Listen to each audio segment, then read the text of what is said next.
Hi everyone, Susan McGarry Glass here, and you might have noticed, but I have not uploaded a video to YouTube in a little while, and that's because I have been so busy, crazy busy. I have been filming webinars, teaching classes, traveling, and just haven't had time to film anything. But what that means is I have been taking all my tools, working on projects in between things, and throwing them on my workbench in various places, then I have trouble finding them. And this is a project that I have been wanting to do for quite some time to organize my tools. So I thought, this video, I'll show you how I did it. Originally, a friend had a cassette holder, something like this, that would hold cassette tapes, and she put her tools in it. So I've spent the last year and a half looking for one of these.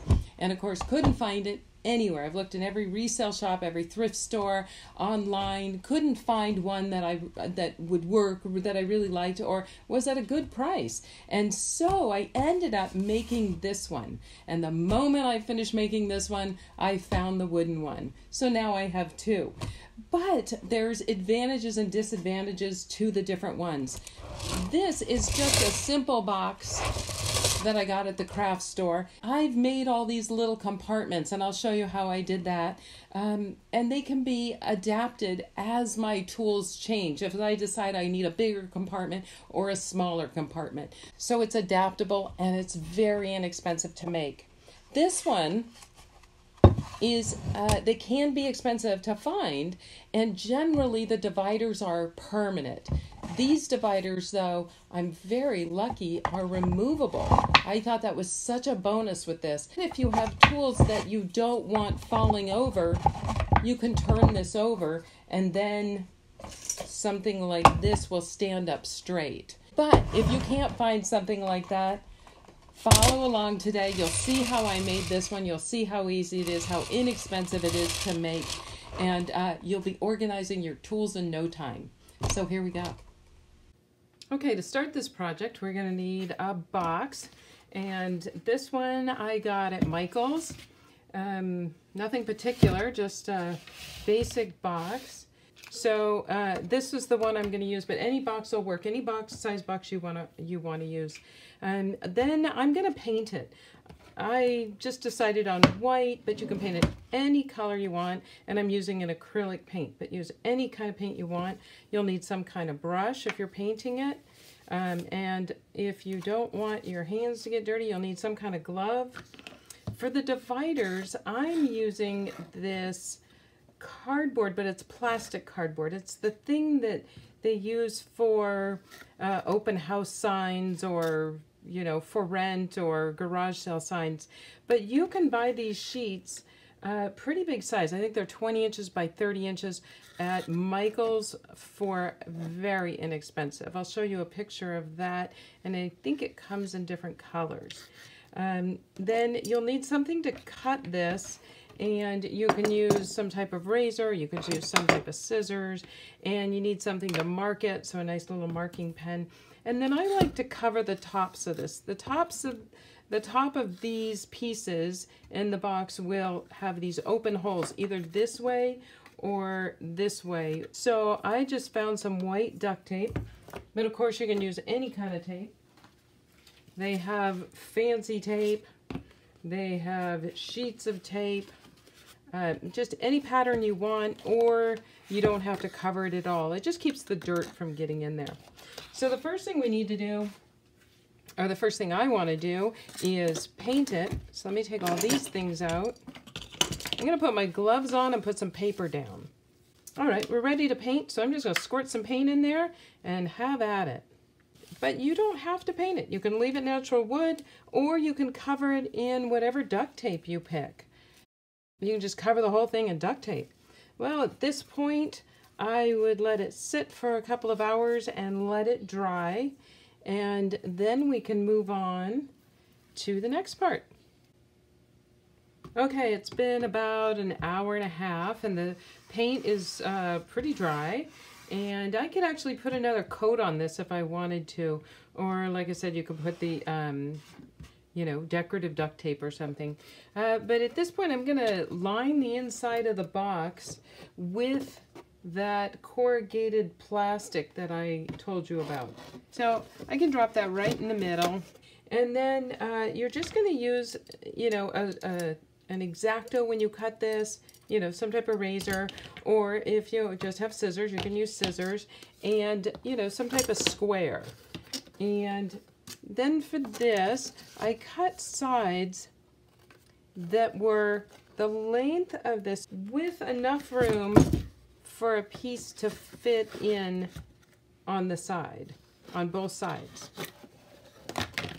And then I put little slits in it. And the slits were my preference. You can put the slits anywhere you want. For this, I decided to put slits about every, I don't know, I wasn't exact. What's that? About every inch. So I have an inch, then I have a 1/4 inch gap. Then I have an inch, and then I have a 1/4 inch gap, and so on. Some of them are smaller, some of them are bigger, but the key to this is that all 4 of these pieces are the same. I made sure that when I made one, I made all the others match, because I'm going to have pieces that go across. And I'm going to do a dry fit first, and then I will cover the top with tape, and then I will put it all back in. And for these 2 middle pieces, these 2 pieces that will go here in the middle, remember I put little slits in those long side pieces? So I put little cutouts so that these pieces will rest in there. And the trick is just cutting your slits a little more than halfway, a little more than halfway, a little more than halfway. And they'll sure, you know, be sure to fit. There we go. So I have all my slits. Now you just have to make enough pieces to go into all of these slits.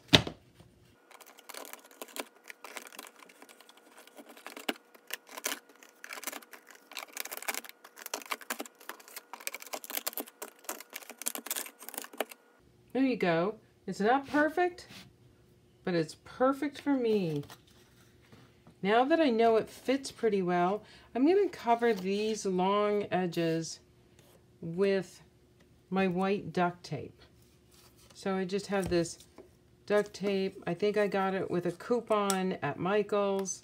They have all that different fancy duct tape, and I just chose white. I think you can also get it at Walmart in the craft section. They have all the different colors.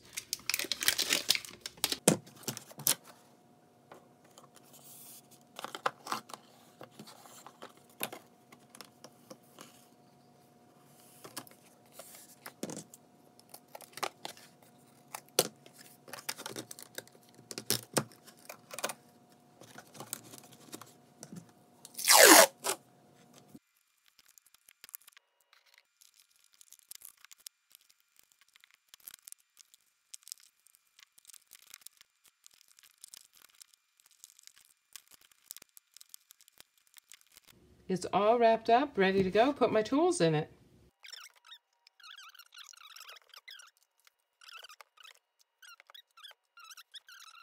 Because I've got this foam padding on my glass cutter, it won't fit in there. So one of the advantages is I can cut this down to fit it.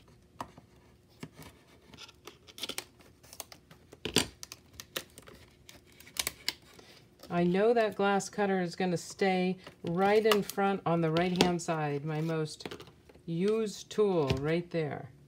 So I like that. I like that it's right in front, nice big spot for it, and I can bring those forward because I'll use those a lot.